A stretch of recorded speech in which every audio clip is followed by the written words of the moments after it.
อ๋อ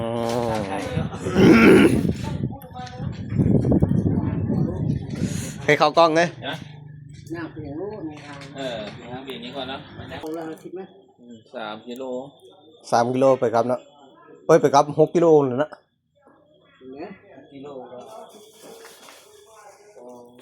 เอาเดินทางยาวไกลเฮาน้ำเตรียมเลย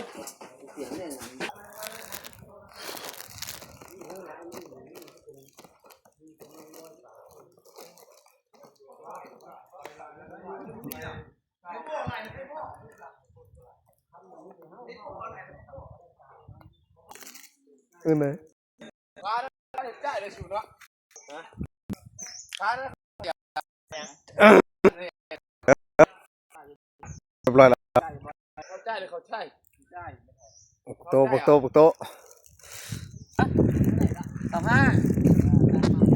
มึงเอาน้ำบัก4นะนี่เซนเนอร์อะไร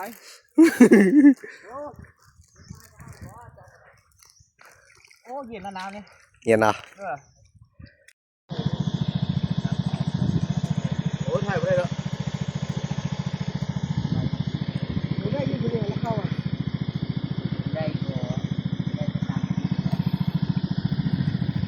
ขึ้นตัวอีก็ได้เลยนะ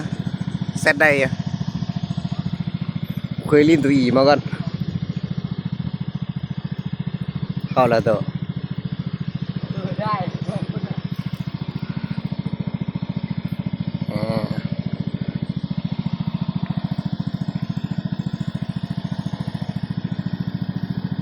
ฮัลโหลทักทายสบายดีด้วยคือเล่นนักท่องเที่ยว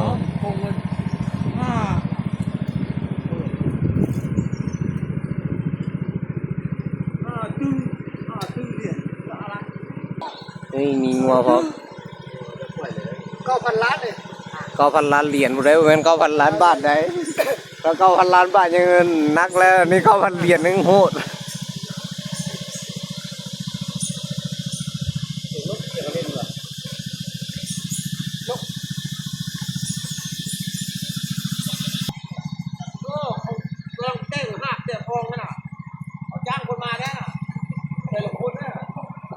นกเขาไก่ป้าดิไก่ป้าอะไรนะ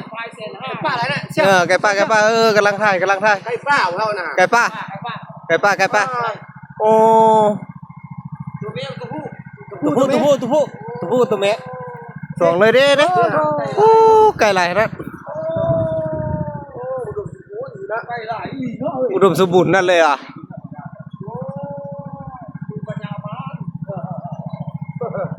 เพราะมันอยู่บ้านนี่ยืมปืนเรานับแล้ว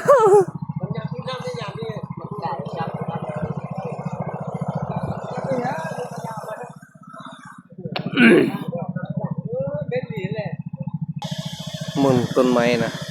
ภูผาป่าดงงามเป็นงามเลยโอ้กระตุกกันเนาะตุกได้ฮะ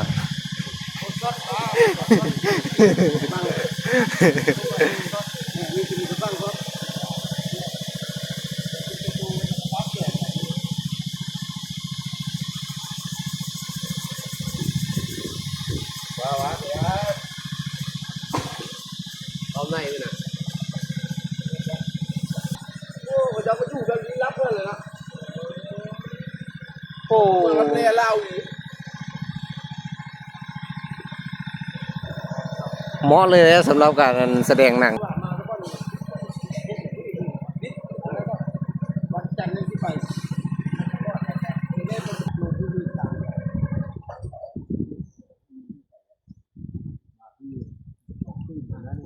นี่บ่อทางครับเป็นๆนี่บ่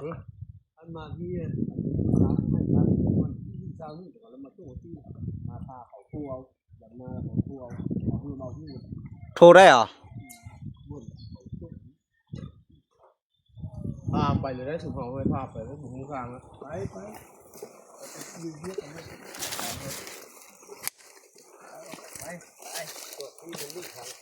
ขอแมวป่ามีวะ มัดเลยกินแล้วทิ่มซะเนาะกระตุกกระเตี้ยว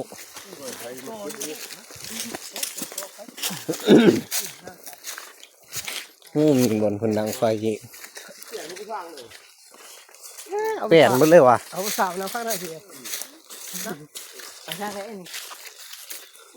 งานเรามากไปละ หมุนสู้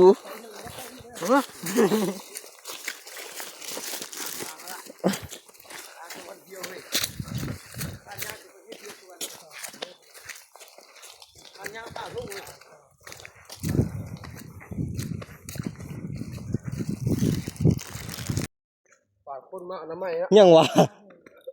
เปลี่ยนง่ายมั้งเหรอไง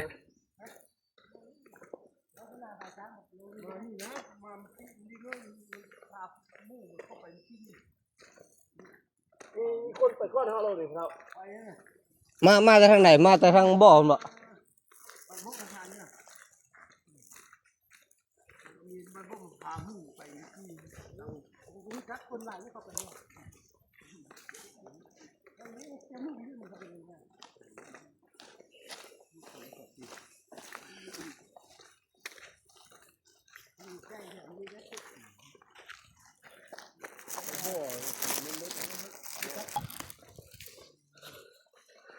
เฮ้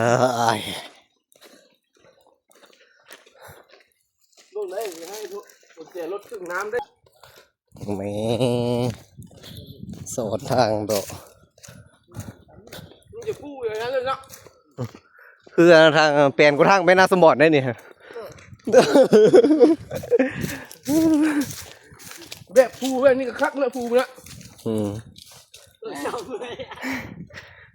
ผมเย็นดีนั่นเลยทางไปกันนะ ยังหวานเย็นเลยวันไหนเนาะ อุดมสมบูรณ์นั่นเลย ภูผาเป็นเชิงซ้อนซันเลย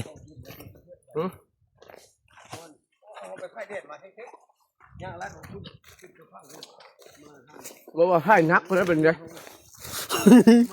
ไปก้อนเด้อแล้วไปก้อนชายน้อยเด้อ ขอบเจ้าทีเจ้าทางเนี่ยเด้อโอ้เย็นเลยเย็นสบายเลย เย็นนะเย็นเลยนี่นะเย็นคักเลยวันนี้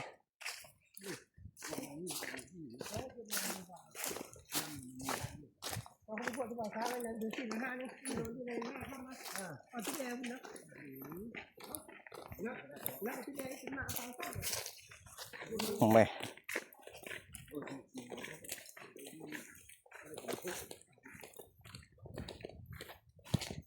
โอ้หอยเท้าคนหอยตีนคน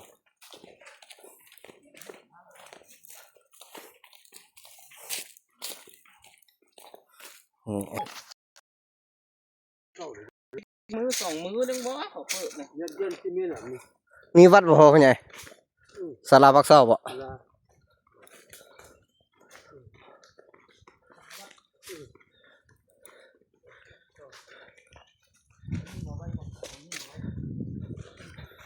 ผู้สานนอนลิงยันละโอ้เย็นเลยทีนี้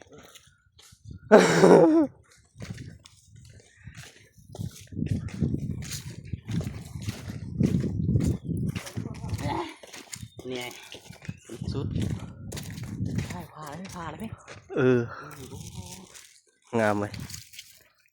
ผ่านนะมันสู้เขากองเต็มๆเลยมันสู้นี่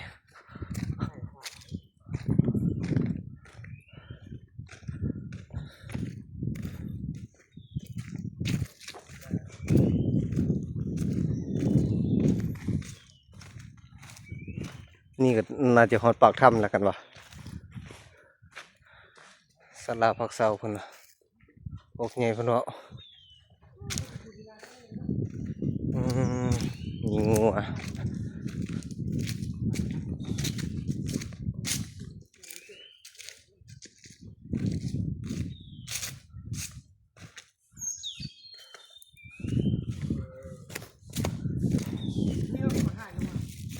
แมนแมนละโอ้น้ำใสขนาดเย็นขนาดไหนมันนี้เนาะใส่น้ำนะเออเย็นเต็มที่เลยนะฮะเย็นเป็นเย็นเลยได้นะ ไม่ก็สีเห็นเลยว่า แหลนแล้วแหมปิดตาพนันเลย ถึงตอนนี้นะแฟนก่อนกันเลย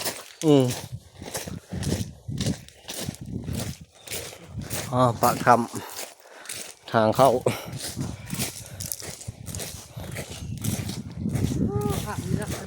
โอ้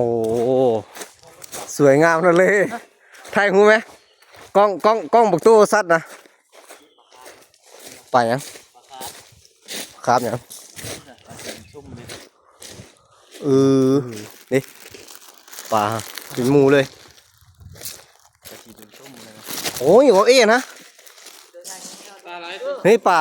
านั่นนะป่าครับนะนี่เหรอไปลูกยังเอาป่าสีส้มๆไหมเอาป่าละโทป่าครับก็ลอยเข้าไปตัวบางงามๆนึงสีส้มๆฮะ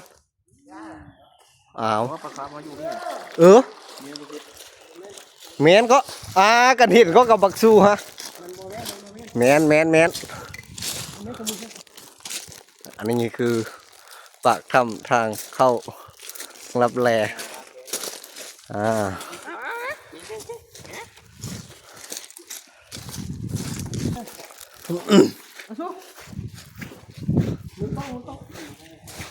แหม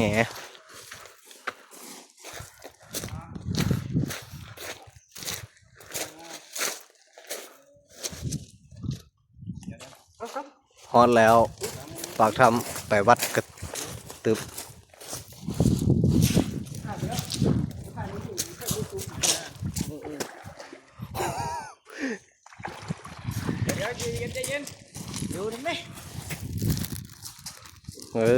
จัดไปสู้จัดไป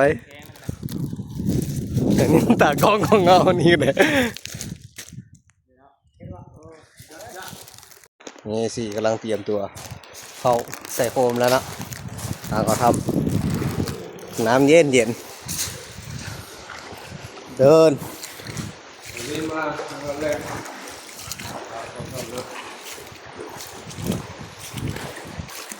เย็นแล้วก็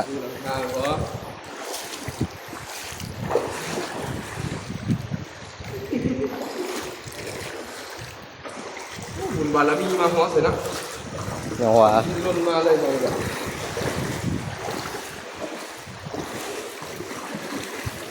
สาธุ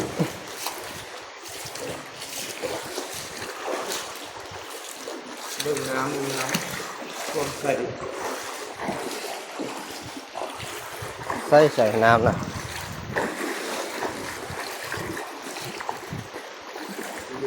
ให้เลยนะทางเข้านะมีเสียงว่างนะร้อยลงทุนน้ำใสน่าจะถึงกิ้วนะ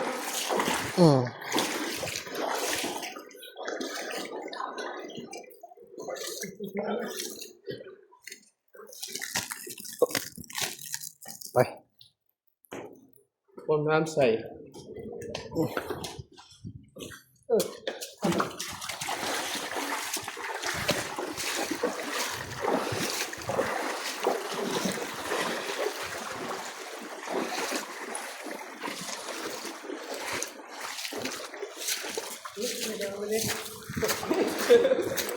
บ่เห็นอย่างเลยนี่เสียงรถจากปากถ้ำ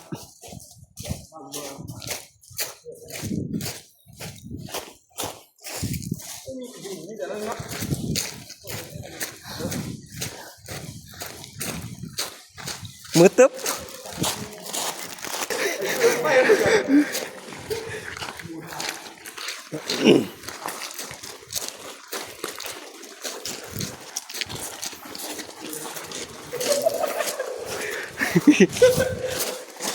บรรยากาศในถ้ำอ๋อนี่200 เมตร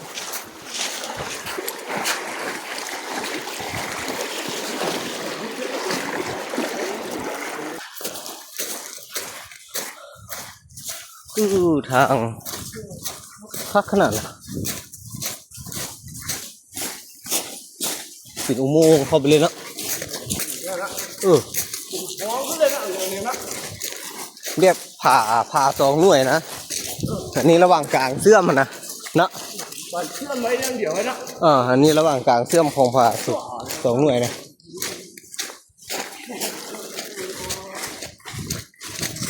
โยนลงไปดูใส่ปะนี่ปากท มันเอามาคูดแล้วก็หิวนะ ำบ่อแหละธรรมศาสตร์เลยเนาะ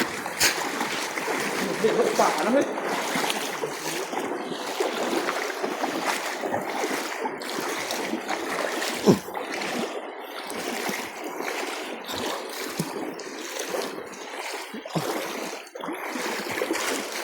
ส่วนเรื่องลี้ลับอยู่ครับ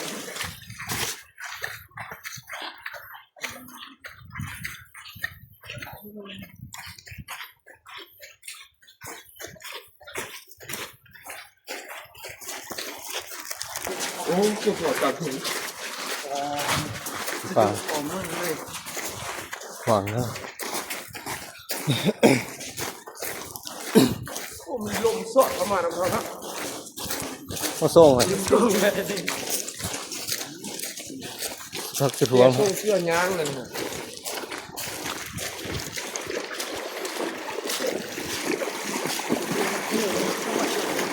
ใช่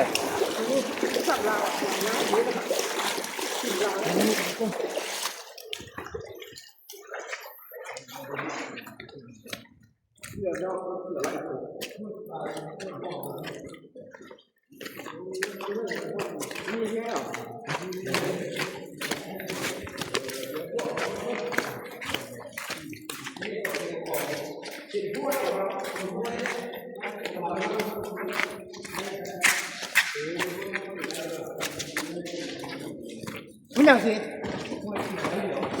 เสือโอ้ย ฮะไม่ก็ สุบเอานะเฮ้ย ยัดเลยโอ้ย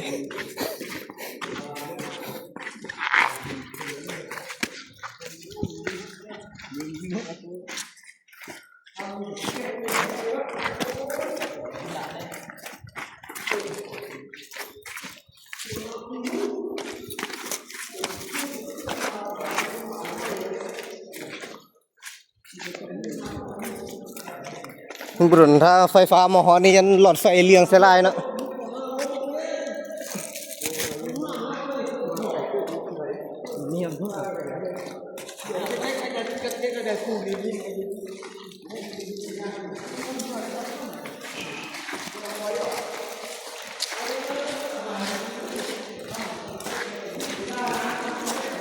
เวลาน้ำขึ้นเด้ขี่เหือแหละรอดทำ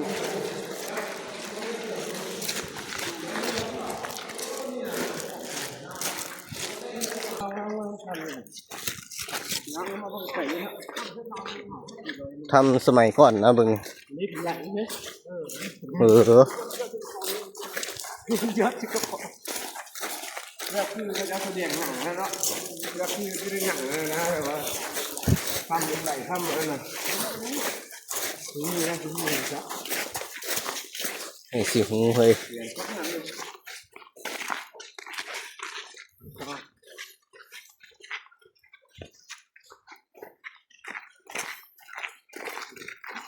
ไปเขาพูดได้ไหมครับมีพวกบุกนี่ไปเกี่ยวพวกฮะอันนั้นคือถ้ามันเกี่ยวพวกที่คือพวกอันเนี่ยอันเนี้ยเกี่ยวพวกผมใช่ไหมเนี่ยพวกกันหาเขาแต่ทางรถตูนเนี่ยเอาที่ได้เนี่ยอันนี้เขาโพสต์ลงคนนี้อันนี้อันนี้อันแล้วแกมาชุบแล้ว โอ้สมัยอันพุ่นเนาะ เมื่อผมว่าฝรั่งที่มีทางออกมันมีแผนที่มันไปตามแผนที่ อัดไว้เนาะอัดหูนี่ไว้เนาะสมัยก่อนเนาะ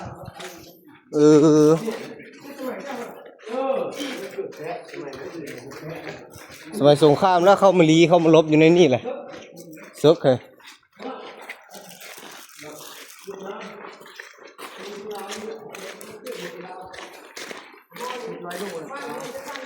700 อ้ออกคุณได้700เห็นไหมออกทางหลังเขาบุเลย700 เมตรนะยางเขามานี่เกือบ1 กิโลเลยนี่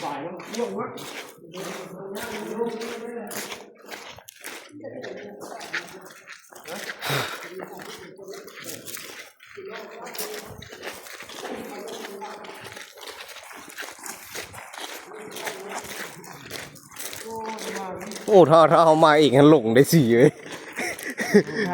หลงแท้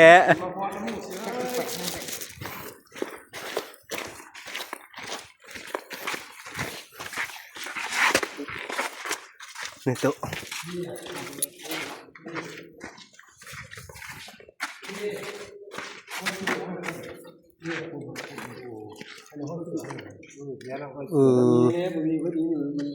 คืออะไรคนเนี่ยคนก็บอกว่าจีนนี่ปลายตีนหัวเสือโอ้ถุง หินอันนี้ดินนะ หินแน่นฮะ คนไรอ่ะคนเก่า เสื้อเลยเสื้อเล็กคนอะไรกี่คน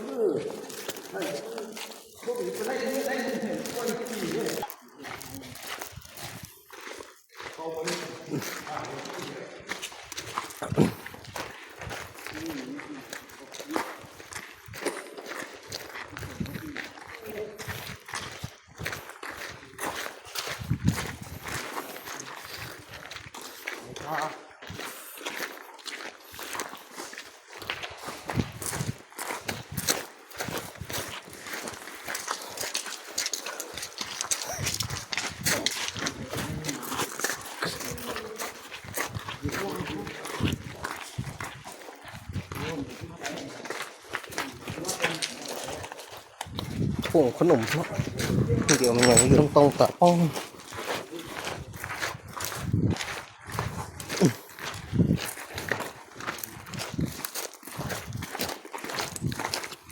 ผู้คนเนาะ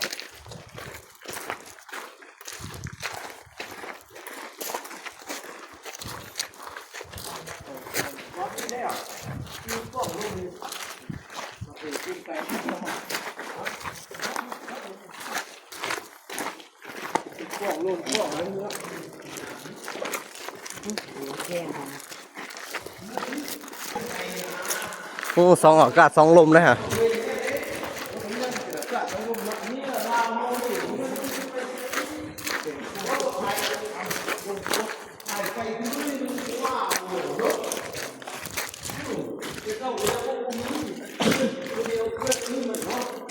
มือนี้น่าจะฮอตได้นะ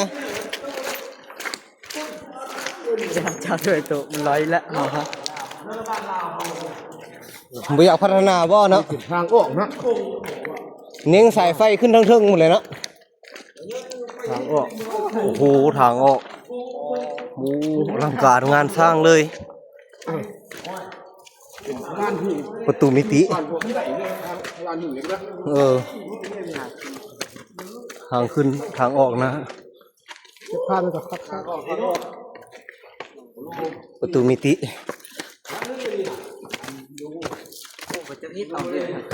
1 กิโลพอดี1,000 เมตร1 กิโลฮึบ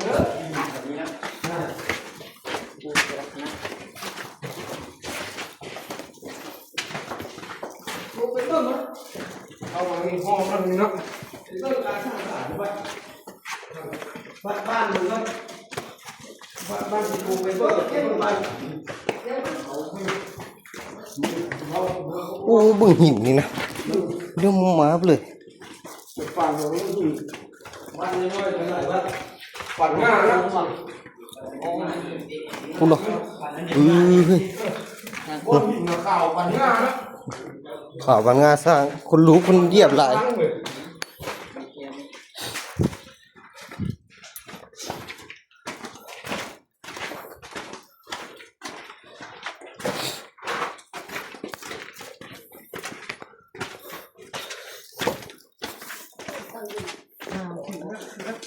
ไก่อยู่หนึ่งแล้ว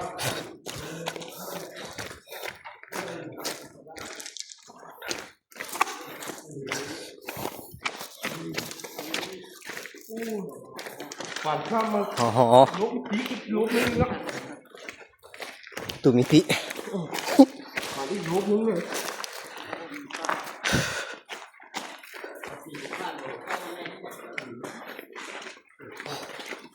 เด้เหนียววะโตะหินบ้านวะ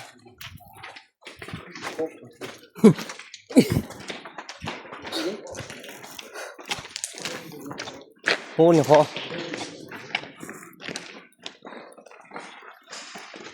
ชัวร์วะเห็นสมณียางมารูปนึงเนาะ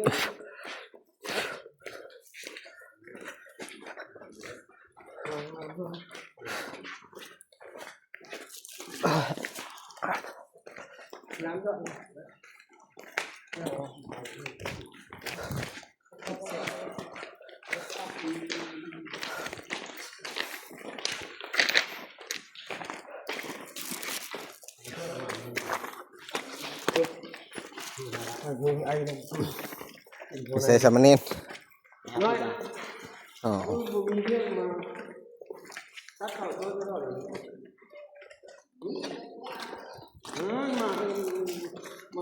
ตัดเสาช่วยเอาเสาไปตั้ง3 เสาเลย โอ้กูเจ้าบ่ได้ใส่โคมเลยบ่นะ ก็ใช่แล้วบ่มีเลย บ่ ล้านค่อยเหรอ โดย บ่เรียนไปเป็นยังไง ฟูสภาพส่วนสวักสบอบนะ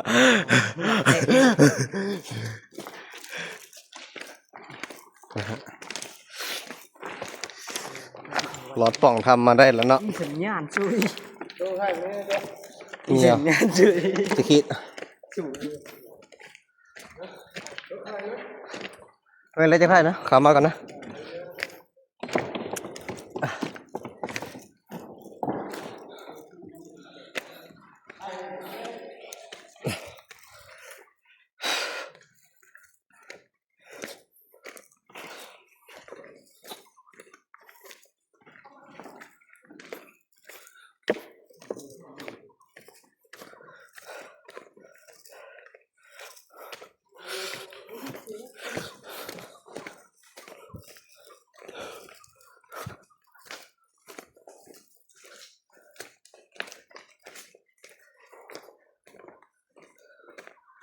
เสียงนกเสียงหนูฮ้อง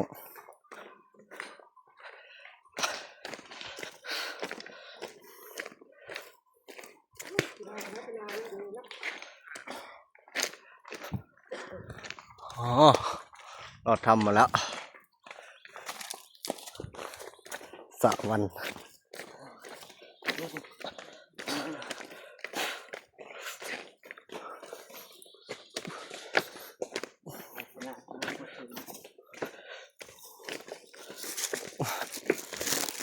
เดินท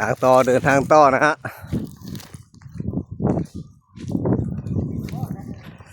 ผ่านปากถ้ำมาได้แล้ว เสียงสัตว์เลยนะ เสียงสัตว์ อุดมสมบูรณ์มากเลย เสียงนกเสียงหนูเสียงลิงเสียงข้างนั้นทุกแรงเลยนะเอาออกมาฮอดแล้วเนาะ มันวัดเลย ฮอดวัดนะ ความมีแต่กูอ้อมเลยนะ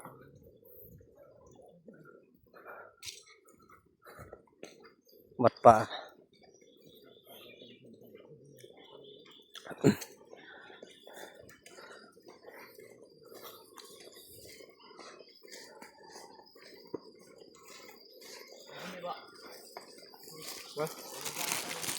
แต่ฟังหมู่บ้านบ้านนี่นะ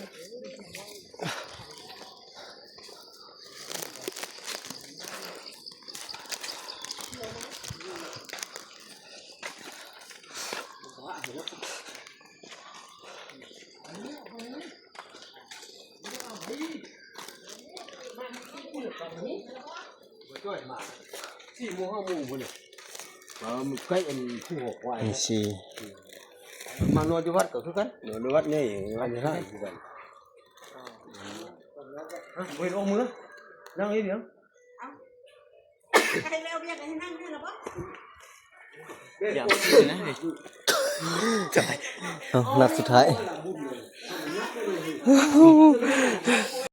ไปจั่วส่งสมณีนแปดเนาะเป็นปลูกต้นไม้ต้นเทน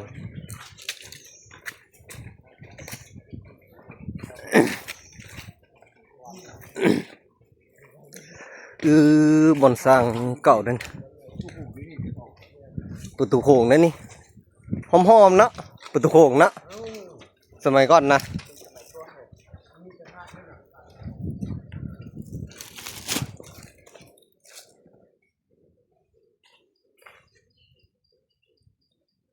อันนี้ตัวนี้ก็หากระสร้าง ดินปั้นเหรอ หากระสร้างสิ ทางเข้าประตูโค้ง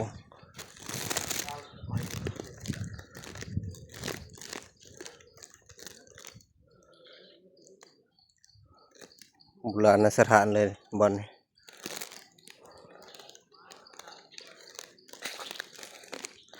นี่คือต้นไม้นะ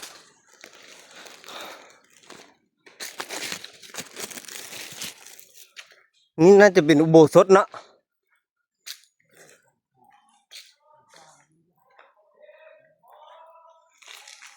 โน้ยน่าจะเป็นอุโบสถนะสิมมานะเข้าใจเหรอ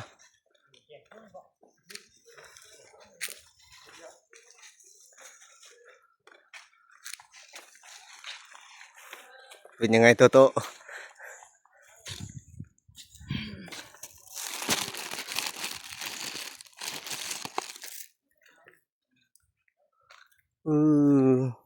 สีไม้ลายมือเพิ่นยังมีร่องรอยให้เห็นอยู่เสาเดียวในทางเข้าสิมนี่ทางเข้าขึ้นไปบูชาสิมโบต้นไม้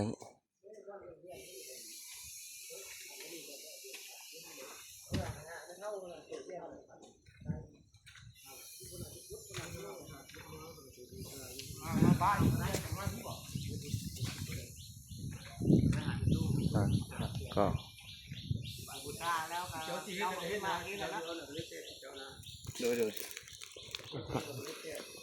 อยู่คุณได้ผลเท่ามากเรียกได้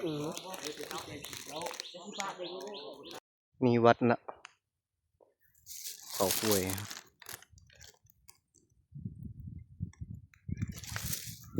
มันกำลังสร้างอยู่นี่เพราะมันมีถาดเก่าวัดเก่าถาดเก่าแก่เขามาเบิ่งเย็น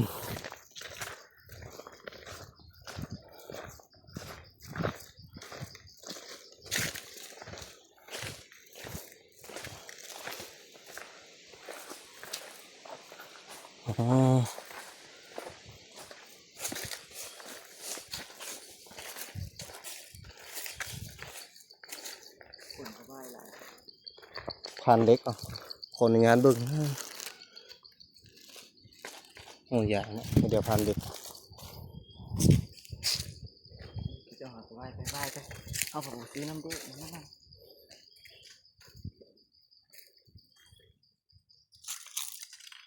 เสียงยัง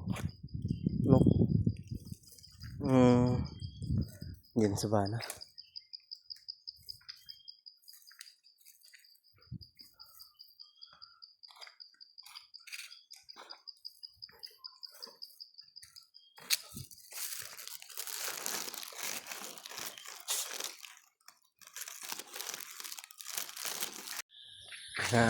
มาที่บ้านนาแล้ว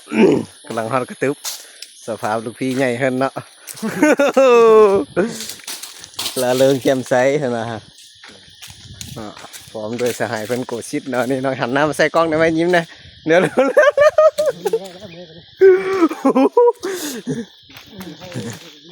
อันนั้นก็โตโต้เนาะนั่งขาลากโตโต้กันเลย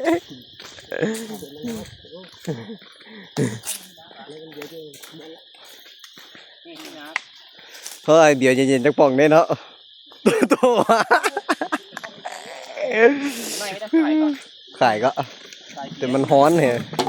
อบุญสู้ว่าอย่างไรบุญสู้สบายดีอยู่อันนั้นได้จับไปเลยอันนั้นเมื่อรับเลยเจอกูมื้อนี้น้องสู้น้องเป็นจังไดแท้นี่ลองหนหายตัวแล้วนะ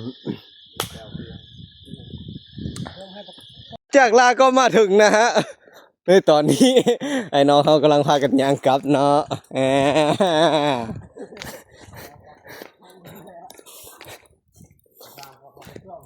บุญสู้ต้มโอ้น้ ไม่ได้จะน้ำแล้ววะ ำต้มน้ำเย็นแบบนี้เนาะ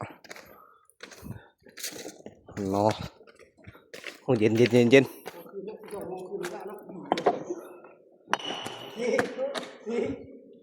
เฮ้ย มาคนละเจ็ดนะครับที่ส่งเงินคือบ้านน้ำ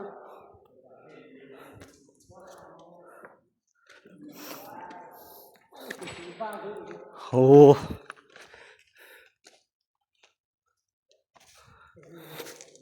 ปากทำทางกลับ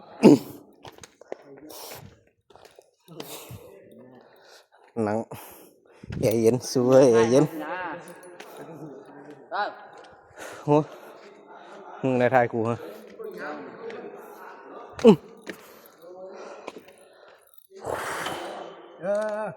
ตายไปหน้าถ้ำมึง ยังเบิ่งทองหยุดด้วยฮะ นี่ใส่ เหลืองๆนะโคมยังเรื่องเนี่ย แม่นเลยฮะ ตัวเป็นหุ่นแบบเล่แบบนี้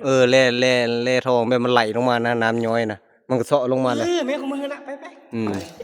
ของมึงละ ทองคำแหละนะสุ ฟ้าน้ำมันลุ่มเด้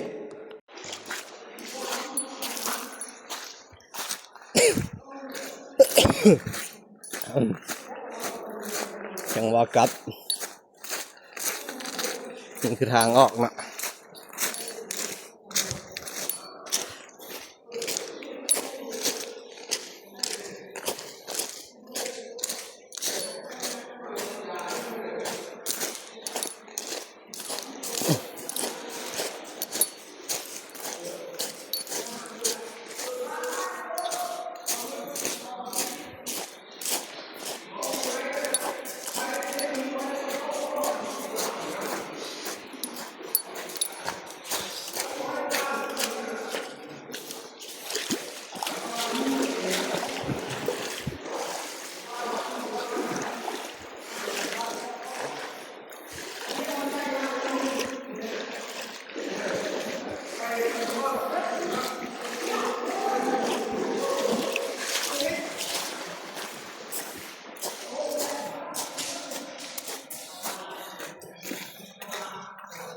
ทางออก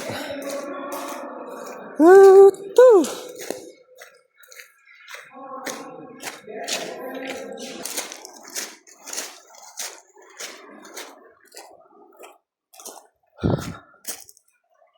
ทั้งเทิงเอ้ยเมื่อย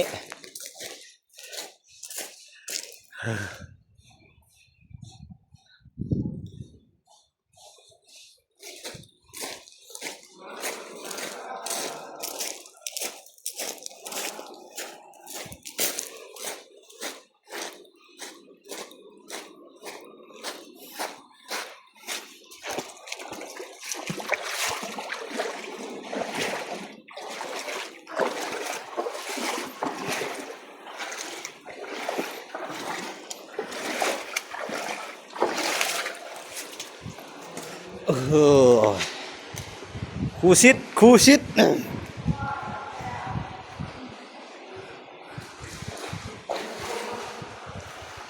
ทางออกปากถ้ำ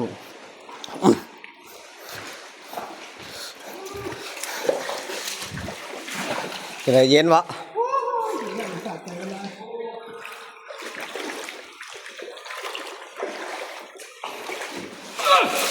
โอ้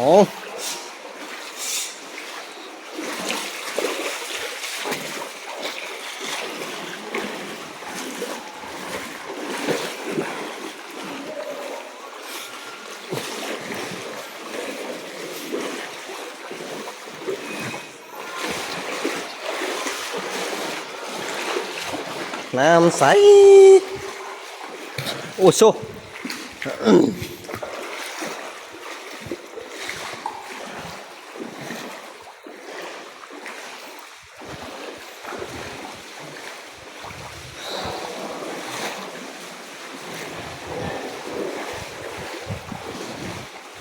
ผู้ใส่หน้าน้ำนะสอนโต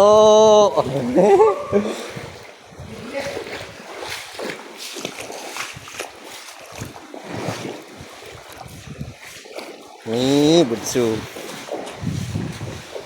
โอ้วิวนี่งามน่ะน้ำใสแฮอีหลี วิญญาณหูโลกเป็นหัว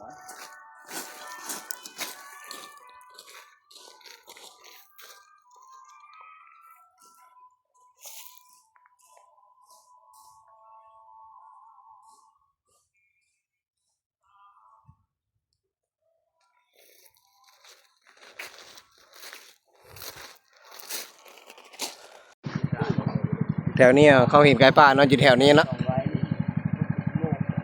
ที่น้ ดิกล้วยฮะนอนทางหลังฮะกูคิดประตูพี่ช่างไม่ได้ถึงหัวกันนี่เรากูคิด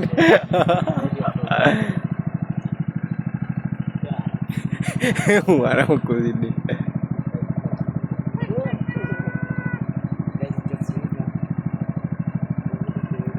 ว่าจะขายซอกขายเลย โอ้งู มึงเข้าง่ายเลยใช่ไหมเปิดกันไหมมึงเข้าง่ายเลย เมียน้องงูเห่าเอ้ย ป้ายไก่ช่วยไก่ป้าย ไก่ป่าอยู่เถอะงูลอกกินไก่กับไปจักเนาะตัวมันใหญ่เนื้อสับแขนไปแล้วงู มึงเข้ามาตัวเรื่องฮะ อยู่แค่น้ำเมื่อกี้นะ มึงเข้า เมียน้องงูเห่าโตงูสิงบ่ ฮะ งูเห่าอ่ะ เนาะลูกกินน้ำดิมันลูกกินน้ำกินน้ำอะไรจีมันอยู่แคมน้ำอ่ะ มีไก่ป่าพร้อมเลยฮะ ไก่ป้ายอยู่ เป็นไงพี่ได้เว้ยปักชิงพ่อเลยบอก งูเห่างู มึง เห่า เข้าเพื่อนพ่อแน่เนาะ นี่ไก่ป่าฮะไก่ป่าสองตัวนี่ไก่ป่าสองสาม สามตัว โอ้ย กูได้หลักเลยเนาะ บนรักเลย โอ้โตนี่ ก็ไปเบิ่งนี่มันตัวตายขายิงเลยได้นะ เอ้ยเห็นดิ สวงของเขาเลยเซ็ตเดียวกันจอดเหนือเซ็ตเลย ป้าโดนหัวโดนน้ำโอ้บัตรเอซ่า ย่างเอาดิฮะมีย่างรัดเลยดิฮะจะย่างรัดเหรอโอ้เรื่องของมันหนักจริง โอ้มาหากินแถวนี้บ่ได้กับไก่ป่า ปลาไหลแม่นี่มันหนักมาก เนี่ยอยู่นะ ใหญ่แหละ ไม่ได้นะต้องมีดูมันแบบเดี่ยว ข้างนี้มันมีข้าวผัด ผู้สัตว์นั่นเลย เนี่ยนะ ไปแล้วจะตั้งไงแล้วตั้งไว้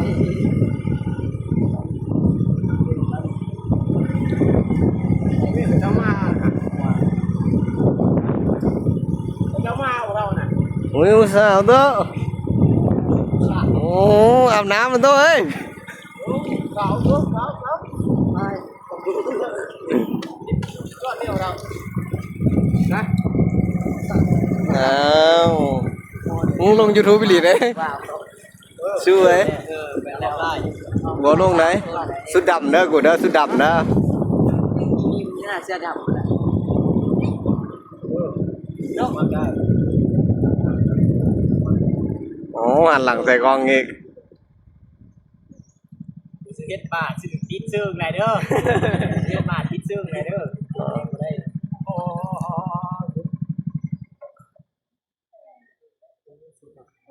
เสื้อดำงามเลยวะ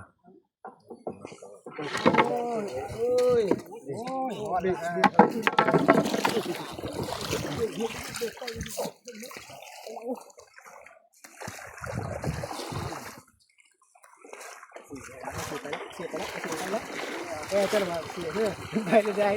เนี่ยเนี่ยจะมาก่อนยานเข้าเดี๋ยวได้